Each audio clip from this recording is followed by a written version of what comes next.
Okay, so how do you approach creating a signature style? Okay, signature style. So in reference to like for a client? So that's the difference, is that you would be for a client and Jeffrey would maybe be for a celebrity. So the different approaches to how you would style them. Okay, so our business model is slightly different. Jeffrey is a celebrity stylist, so his wardrobing dynamic is going to be different from mine because at Hive Colony, most of our clients coming to us for a special occasion, roughly weddings or something, galas, fundraisers, and things like that. So what we like to do is understand the client's overall fit preference. What are they trying to achieve, right? So I tell my team that before you make anything for a client, you want to understand how they want it to fit, feel, and perform, right? That's the biggest thing. Before you start anything, don't pull any fabric, don't put any tape to body. Understand, okay, how do you want this garment to fit, feel, and perform, right? I also ask the who, what, when, where, and why. You know, where are you going? You know, is there, roughly, I want to understand how I'm dressing you for what occasion, right? Is this evening? Is this cocktail? Is this a special occasion? Is it a speaking engagement? Do you need to move around, right? All of these things will determine what type of fabric I'm going to pull for you. You know, how functional it's going to be and how it plays on your body. And then I'm thinking about skin tone and climate and things of that nature. So I want to understand that dynamic first before I even start pulling any type of fabric and getting into two-piece or three-piece suiting. Absolutely, and I found out that the fabric is from Italy, Austria, and I'm missing one. England. We carry fabrics from all over the world. So yes, we do carry fabrics from, we carry Australian wools, English wools, Italian wools, and different supers. To be honest, none of that really matters, right? We can say, oh, we have tens of thousands of fabrics. It doesn't matter. Unless you have the fabric they want, it doesn't matter, right? You look silly if you're like, oh, I've got 10,000 fabrics. Like, well, how about this sapphire blue? You're like, oh, I don't have that. Now you look silly, right? So for us, it's about understanding what the client is in need of, finding the right fit, feel, performance of that, cutting the fabric to their specifications, their body type, and then building from there. That's how we look at it at Hive Colony. Yeah. But I'm sure Jeffrey has another take. Well, thank you, MJ. Can you repeat the question, please? Yeah. How do you create someone's signature style? In the world of personal styling, I think thank you all for being here. You all look lovely tonight, right? You could be anywhere else in the world, but you're here with us. That's number one. God bless you all. Number two. Number three, you never want to change anybody's style. So it's about elevating someone's style rather than changing someone's personal style. I tell students all the time, or even the clients that I work with, that their style in particular is to elevate. It's more of a psychology about personal style and then less about fashion aesthetic. So you kind of have to read the person, right? Comfort, what are you doing? Where are you going? What stage are you in your life? So if it's a guy and he's 35 years old and maybe he's newly divorced and he's looking to get back on the dating market, he got his profile on Tinder and Hinge and he got rejected from Raya. I mean, if the shoe fits, then wear it. Then, we need to talk about what his behavior in a look actually does. So when we talk about the state of menswear, it's actually about the state of menswear. Like, how are we performing? What are we doing? Are we out of the 2020 pandemic? What are some of your dreams and aspirations and goals, and how does image, clothes fit that and push you forward? Absolutely. And we touched a little bit on sizing, which I want to go back to. How do you fit somebody that men sometimes overlook, that they have different body shapes and body types? There's slim, there's muscular. How do you go about sizing and fit when it comes to that? So for us, it's identifying the client's body shape, right? For men are a little bit easier than women, right? We have kind of 4 or 5 basic body shapes, right? You have your squared, you have your trapezoid, you have your triangle, you have your inverted triangle, and then you have your round. In men's suiting, you're trying to frame it, Okay, so you can't go too drastic, right? So you can't turn a circle into a triangle or inverted triangle because it's not flattering. The trapezoid can stay almost where he is. It's a slight silhouette. The square, you can give a little bit of a silhouette, and then the inverted triangle and the triangle probably the toughest because of the angles, right? And when I say triangle, I mean the inverted triangle is the muscular guy, right? Broad shoulders into a small waist. Yeah. Right, that's one of the hardest guys to fit because when you're trying to cut that suit in, you cut it too short or too close to the body. It gives a silhouette that's more feminine, right? And although they want to look nice in a suit, they don't want to over exaggerate their muscular build. Absolutely. And then vice versa, the triangle guy is the small shoulders into lower midsection, wide lower midsection. He doesn't want to accentuate that. So you have to cover the widest part and frame him. So what we do here is, we have a 3D scanner which scans the body, gives us, enormous amount of measurements, 120. But once again, none of that matters if you don't understand his overall fit preference, right? So it's understanding the client's fit preference. It's identifying the body type, and then understanding how you're going to get this fabric to do what you need it to do to complement and flatter the client's body. Yeah. So that's kind of how we look at it here at Hive Colony. I'm so happy I'm not a guy because I'm never good at trigonometry. It would be over my head. Jeffrey, did you it? For sure. The first thing, we got to check your abs. If you don't have 6, then you don't get the nice suit. That wasn't good? Right, okay. Checkpoint. Right. Well, realistically speaking, you want to meet the guy where he is at the point of his life. So obviously, when you get a custom suit, so you break it down to 3 tiers, right? So you have your fast fashion suit, your H&M, your Zara's, Forever 21s. You run into there, you buy a suit for the prom, and you ditch it. It rips under the armpit, right? Then you have your middle tier customization suit makers like Hive Colony, where you would customize your certain options, right? This is a suit that is meant to live with you and breathe with you for some time. So, if you're, let's say, running a marathon or you're in the gym, and the suit should be able to stretch, right? Like you're not going to increase or decrease a few suit sizes, right? So for men's suiting, we go by the jacket size, right? And then we subtract about 6 sizes, and then we do the waist measurement. Then you have your upper atelier. This is your high, what we call bespoke suiting, right? The Italian mills, and that's the suit that's going to live with you, passed down to your grandchildren.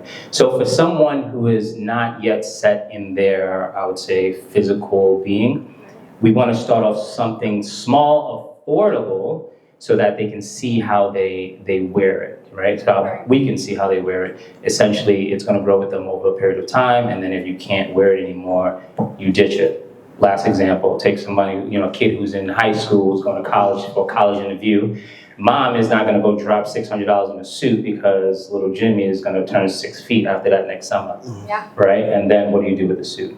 So you have to take a lot of that into consideration. Absolutely. Thank you for that. I'm going to totally switch up the questions, if you don't mind. Don't mind. Make it a little fun. Can you tell me about a celebrity or a client, a story about when you had completely changed their style? Maybe they came in and they weren't used to wearing suits, they were wearing sweatpants.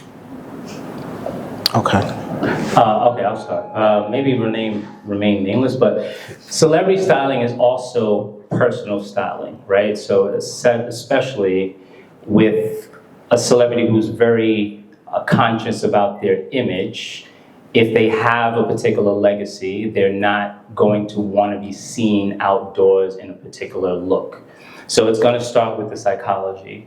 But if you have an idea, especially as young entrepreneurs, whether you have personal styling in your own, your friend group, or you're chatting with someone outside your friend group, you want to be able to Pinterest board or Google image something that you want them to aspire to become, but without laying it out on the first go round, right? So for one celebrity I styled, let's switch the gears a little bit, right? Let's go into women's wear. For an androgynous look, right? Like you see Sandy, you see Jessie, you see Alicia, all in blazers, right? Giving the androgynous look. So how do you then introduce a suit jacket to a woman who wants to wear suit jackets, right? Without giving off too much of a masculine look. So there is a play in the, what I call look 1A, look 1B, and look 1C. So you know that you want to push the second look on the person. So you'll have them try on all 3 looks, and then if they then default choose the second look, then you still win at the end of the day. That's the first step. The second step is actually seeing how they behave and they move and they go to the after party or to the award show, right? They do the red carpet, how it behaves on them. Then you show them the pictures, and if it works out, then it checks out, and I think you're good at that point. Right. And real quick, if you don't mind, because I'm assuming that you didn't come out the womb this swaggy, how did you find your own personal style? I was actually born this way. Yeah, I came straight out in a blazer. And Mom was like, put him back, He's not cooked yet. Not finished cooking. Look, I was born on September 8th, and for those of you who were here for the birthday party, we had a great time. But September 8th is the actual day of New York Fashion Week, so maybe something is aligned. But I tell people all the time, I tried all the wrong looks to be able to get the right looks so that guys in menswear wouldn't have to do the wrong things. So I can say, don't wear the all denim suit or the all denim look, Canadian tuxedo, with the denim shirt underneath, and then with the denim hat, and go outside with the white sneakers. So I did it. It doesn't work. So I think when I'm as an only child, tried a lot of these looks and looked in the mirror, went to school with it, and then came back and documented this stuff. So now with guys, certain body types, I kind of know intuitively what works and what doesn't work. It's kind of like a skill. And can I get that question again? Yeah, well, I kind of want to ask you the same question. Does Hive Colony align with your style? Did it evolve to this? How did you find your own personal style? So, that's a good question. Yes, Hive Colony does align with my style, suiting, right? I'm a suiting guy. My grandfather was a Methodist minister, so I grew up watching him get dressed. So I had I was just fond of clothing and well-dressed, so I was always in the church, so I was always in a suit, shirt, like Jeffrey said, coming out the womb, suit, Yes. shirt, baptism, so it just made sense. My background, I was in men's suiting. I spent some time at Macy's for about 10 years or so. I was men's custom suiting, men's clothing and men's shoes there, and I loved being able to outfit guys there, but obviously we were limited because everything was ready to wear. And I'll tell you what hit me the most was I used to service a lot of guys that just didn't know, either A, they didn't know their size, or B, they didn't know how suits should fit, right? And I'm talking from young to even old, right? So I'm helping grown men tie a tie, like they don't even know how to tie a tie. Right. And I don't say that to shame them, right? Because they come to me and I can see it in their eyes, like, I need some help, but I don't really want to ask and it's like, yeah, come here, I got you. So it's like, oh, thank you, I appreciate that. I just didn't know how to tie a tie. I said, no worry, I got you. So that empowered me. I loved helping these guys out. And then when I left Macy's and came on to Hive Colony, I was very passionate about it, being able to customize stuff for people who either didn't understand how to suit themselves or didn't understand their body type, or just being able to fit them correctly. Your original question was about, ask your original question again? Yeah, maybe you're the MC now. Maybe. I actually, now I don't remember which one I asked. I believe it was about a time when we styled somebody. Yes. Yeah. Right. So I'll tell you this. When I was client facing, one of the things that I loved was the expression on a man's face when he would come out in a suit, whether it be the first time or the first time he actually got a custom suit or the first time he wore something that fit him. Right. He would just look you up and down like, man, I appreciate it. Yeah, I feel so good. Right. And the look of his fiance or significant other when she's like, oh my gosh, he's never worn a suit before. He looks so amazing. Thank you. Wedding day is going to be, amazing. Right. So that feeling alone is great. And I love being able to do that. And that's one of the things we take pride in at Hive Colony is being able to help guys, get their absolute best fit possible. Right. So that's what I would say I take the most pride in with my team and with us is just being able to outfit guys when they come in and say, it was seamless, it was easy, it was the best experience ever. When you hear those three things in tandem, you know you did your job. Right. And does Hive Colony, is it only for weddings or do people come in just for a tie or other occasions?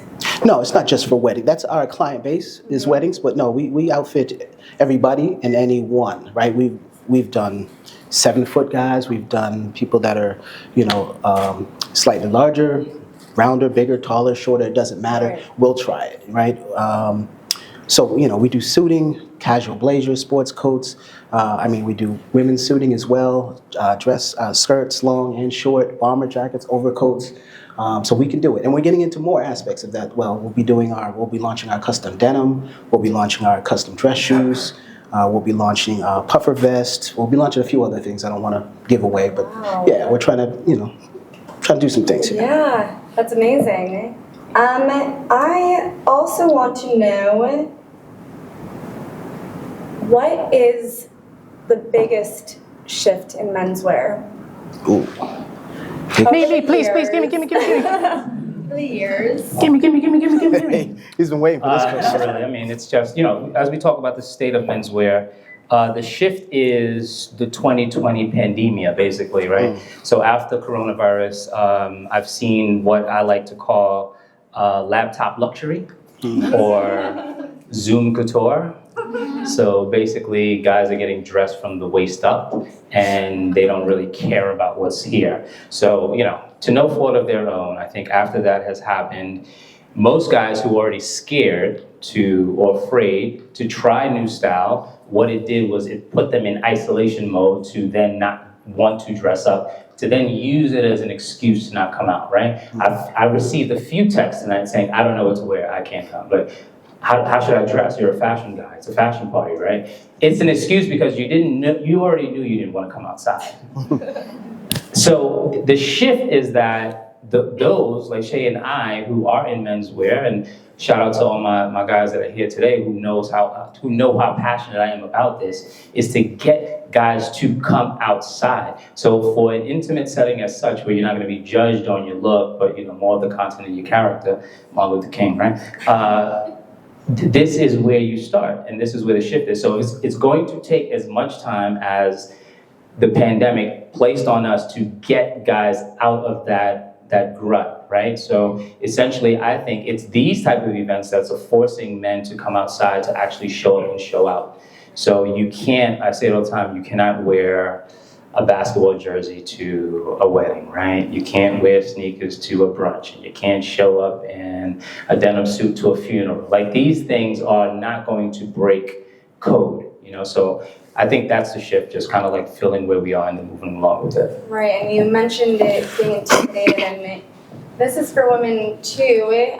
How do you approach a client, female or male or however they present, who wants to start finding their style and they're a bit intimidated and haven't entered the fashion industry? Yeah. Take that one. Oh, for sure. If you are a fashion professional and you're looking to dress yourself, be it a young lady or a young guy, I think personal style and identity is extremely important because people will judge you by the way you look. I'm sorry to tell you, here on Saturday, October 26th in 2004, it's the way we are. I mean, there are a lot of people here that I met online first than I actually did meet in person. So the way you do show up, catfish. It's like, hold on, is that the same girl that we swiped right on? I don't know, you look a little different. Turn this way. All right, turn this way. No, it's not you. Help, So I jokingly say that, but I think essentially it's about how you try on a look to find what you're comfortable in. Nobody wants to change their style, and become someone else. Be you, be comfortable in who you are, but try it, give it some time. And the way you do look, you can use it as, entrepreneurial skill to then push your aesthetic forward. So I say it all the time. For students or anybody who's going for like a job interview, when you sit in front of the person across from that table, immediately they're clocking all the 5 senses. What'd you say when you walk in? How did you smell? What's the look that you have on? Did I hear you coming? What's the other sense? I'm losing here, but essentially, the shake, everything is important. The body language, how you sit. When you sit, the buttons of the suit jacket is open, right? It's open, there's a belt here, you wouldn't leave it closed. So if I'm sitting across from you, if I'm some CEO guy, and I'm reading your body language, and I'm like, okay, polyester suit, this, you don't got a polyester suit, you're just in my viewpoint. But immediately, they're judgy, right? Expect it to then kind of flip it on its head so that you show up with your best self, and I think that's the best advice for fashion professionals. Yeah, I would agree with all of those points. You want to dress like you own the bank and not like you need a loan from it, right? Your appearance matters, so treat it as such. If you're unsure of how to dress, then go online, check out how their employees dress, right? And mimic that style or adapt it to yours. I will say this for mostly the ladies, but the men too. Conservative sometimes wins, all right? I've had to, unfortunately, turn down some people because tattoos covering the face and things of that nature, too much adornment. Like, nose rings are cool, but when you have a bull's horn and 3 or 4 nose rings, it becomes distracting, not necessarily for me, but for the clients that you might be servicing. And what I try to do is put people in a position to win. So if there's anything that I think is going to distract you from being your best self and making the most amount of money, because that's what we're here for, right? Money and commission and working with the clients, then I have to bring it to their attention, and not on the spot, obviously, but it can be a tricky landscape because a lot of people just think they can just show up to the job like, hey, like I'm here in sweatpants and a hat, and you're great on paper, right? But you presented something totally different, and now I don't know what I'm getting in terms of a product, right? For men and women, right? And the same thing for the guys. I'll tell you the one thing that kills me with the fellas is the cannabis. Coming to the interview smelling like cannabis. Wow. Yeah. What's that? The Mary Jane. Yeah, that's another thing that's like, because in our business we're working close with the clients, right? So the client doesn't want to smell that on you while you're fitting them, right? There are some cases you'll be less than a foot away from them, and if you're smelling like cannabis, not everyone's going to dig that. So just be mindful of those things, I would say. So in terms of the professional workspace. Absolutely, and we happen to be in fashion, so it's a little bit different maybe when you go to an interview and it's fashion-based. But if I were going to a corporate interview, I'd give you full range to judge me. Would you hire me based off of how I look right now, based off of this outfit? Based off of that outfit, yes. I would. Oh, why? Off of this outfit, you're a presenting professional. You have the blazer, you have the skirt, heels, it's fine. So not just straight, I wouldn't just say, oh, you're hired, right? I wouldn't go, oh, you're hired. But, if your resume presented well, and you could hold a conversation and you had the eagerness to learn the job, if you didn't have the qualities that we're looking for, there's a couple things in mind. When we're looking for potential candidates, male or female, obviously, our training process is designed to be able to take somebody from 0 to hero, right? So we want to be able to take someone who has little to no, I wouldn't say fashion sense, but suiting, right? If you have no suiting, our training process is designed to bring you up, right? Because we know we're not going to be able to find somebody that always has men's suiting or custom men's clothing experience, right? So we want to be able to build on that. So what we look for is passion first. So that's the first thing I look for. Is this person passionate? Right? Do they present well? Do they carry themselves well? Do they show up to work on time? Did they show up to the interview on time? Did they dress well? Did they present well? That's what I'm looking for. Right. Amazing. And I'm ready for Jeffrey to tell me what I'm doing wrong. We had one, we did 40 Under 40, which is a magazine, and you're supposed to wear all black for dressing people. That's protocol. And I showed up in gray, and he was like, you look crazy. What are you doing?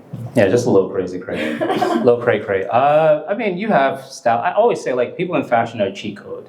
So you can always expect the fashion crew to show up fashionably ready. So do not put me in the game because I'm a cheat. I make the shot all the time. Now, if you are if you are a non-fashion professional person that just loves style, then be you. I always say the trick to the trade is having a great blazer. Like you can take a blazer anywhere. If you work in the office, the blazer can go off, it can go on, you can leave it in the chair, you can come back on a Monday, after Friday, it's still gonna be there. If the blazer is too professional, it has too many shoulder pads, then you come a step down. The step down would be the cardigan, right? The cardigan goes in and it goes out. You don't have to put it over your head, ladies, and mess up your hair. Guys do the same thing. Right, the cardigan can go underneath the suit jacket with the peak lapel, right? You look back here, there's a little thing that peeks out, peak lapel, peak lapel, peak lapel. It is no secret that they're all aligned like that. I did that on purpose. The peak lapel is giving, it's what you see on tuxedo jackets. So this is the nonverbal communication language of style. So when you are showing up in, let's say, a jacket that's double-breasted, right? So it's buttons on both sides. It's giving the idea of money. It's 1980s. It's the power suit, right?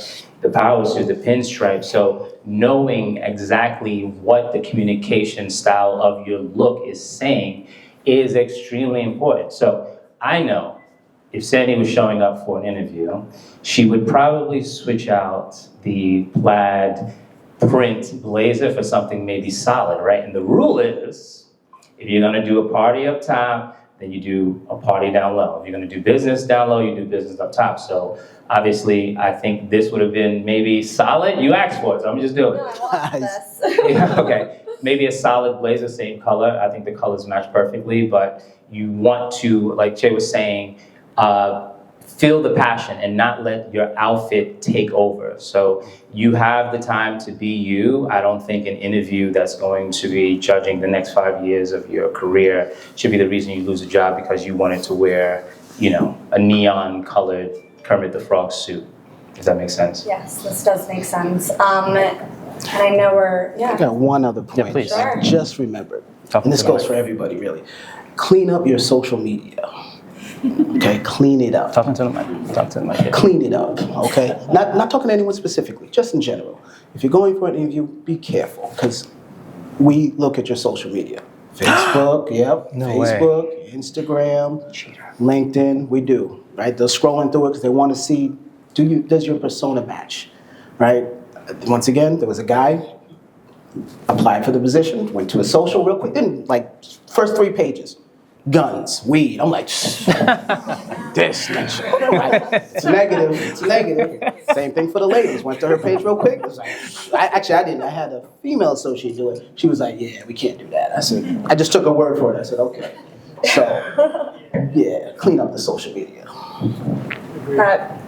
Completely. I just cautious about timing and everyone probably wanting to booze more. I have one more question, and then I want to open it up to questions and answers for the audience.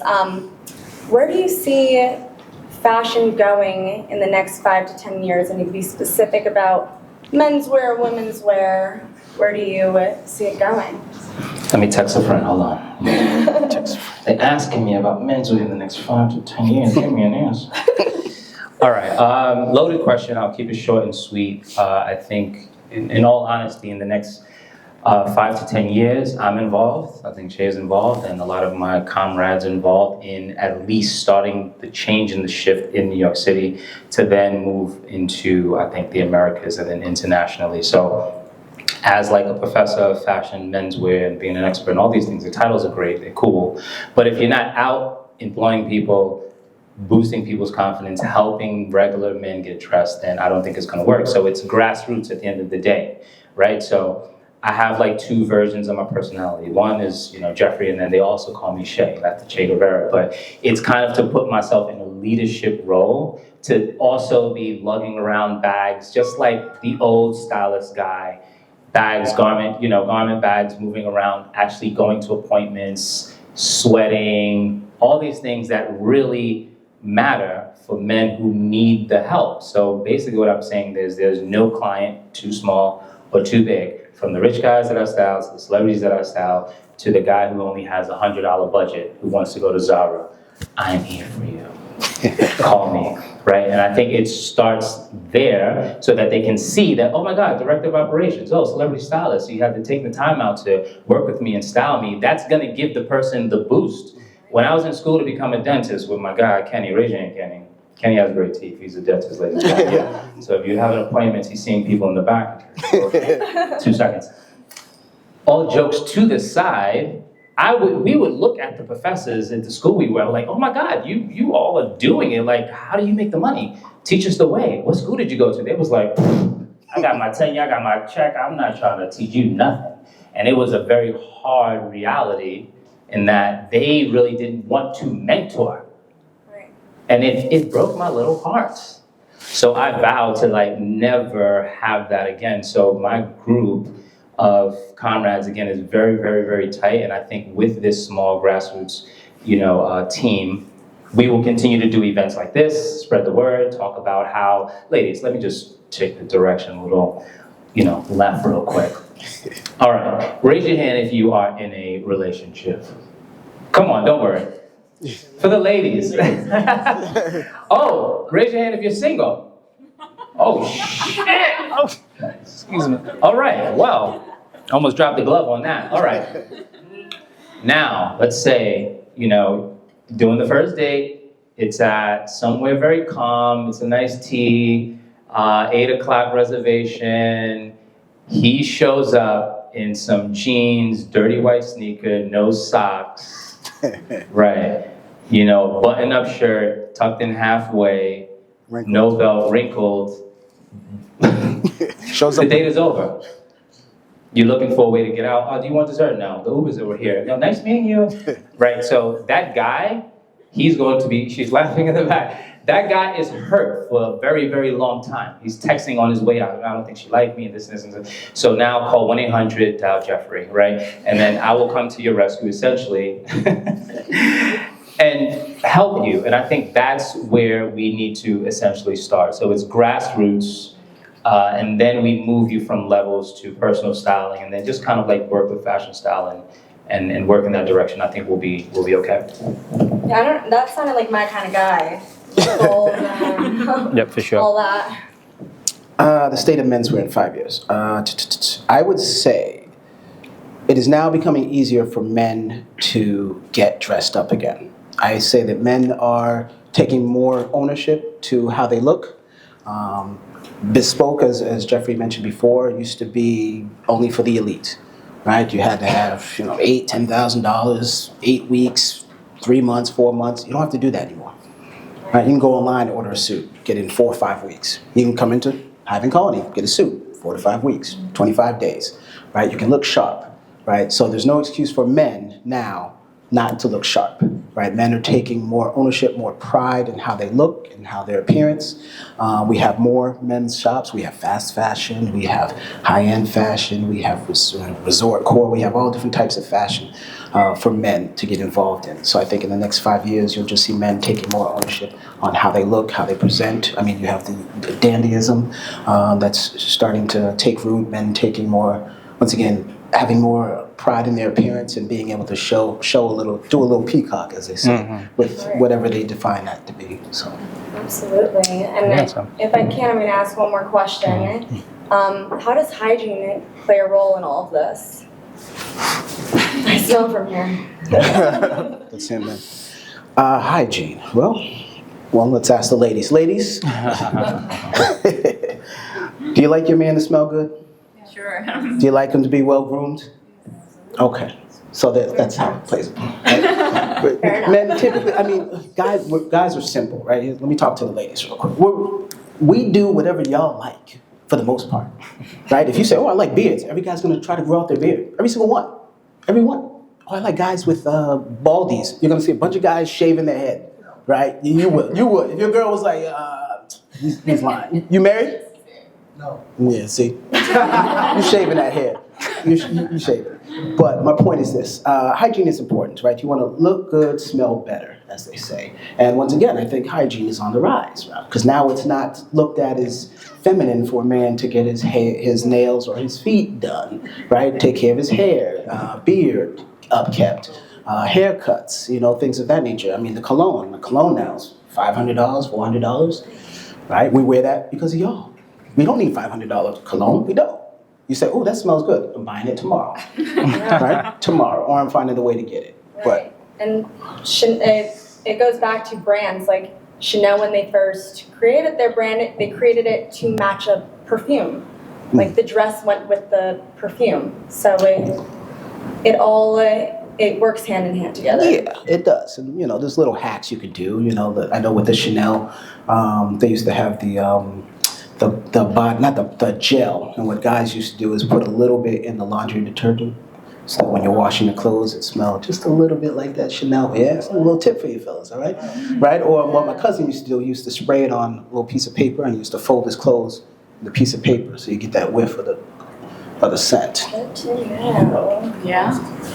Oh, for sure. Well, like my guy Kenny and I say all the time, grooming and hygiene starts at the mouth. Oral hygiene is very important. Communication is the number one indicator of relationship building. So fresh breath is extremely important. I always move around with a nice toilet wash bag, right? And I could become 6 different people from this thing. So I kind of make sure, ladies, it's almost like a purse. So if you're out and somebody says, hey, Jeff, party here, fly here, you got your passport, I got everything in that bag. But it's going to take you some time to be able to develop what you need to be able to go. So obviously, right, in no particular order, you should have toothpaste and a toothbrush and floss, string or picks. Kenny? Strings only. All right, that's a little bit of work, so I'm just trying to pick it on the go, right? You need a little fragrance right after shave, so lotion to keep your hands moisturized so it doesn't crack in the winter. A little miniature deodorant, right? So when you change shirts and change clothes, you can do the solid gel, whatever you may like. I think those are like the 3 basics that you should be able to have. Moving forward, you do the preparation at home, that you don't have to do it on the road. But if you are a Renaissance man, right? Like what we're trying to employ guys to become is to be multifaceted in several different things so that you know exactly what the look is for each guy. Whether you ride a motorcycle, you play sports, you're a corporate guy, you're a family guy, like we want to be able to have those looks for every guy, So hygiene becomes incredibly important when you're assuming those positions and those roles. Amazing, and you both smell great, so this is not a problem for you too. Use soap.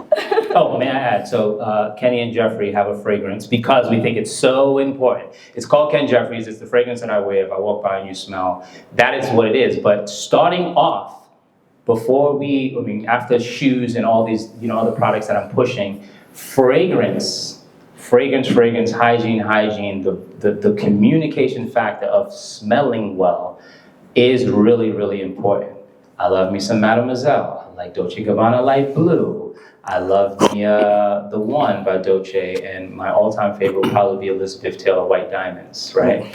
Not leaving out anybody, but just knowing what those scents do, right? Like scents usually take us back to remind me of a girl that I once never.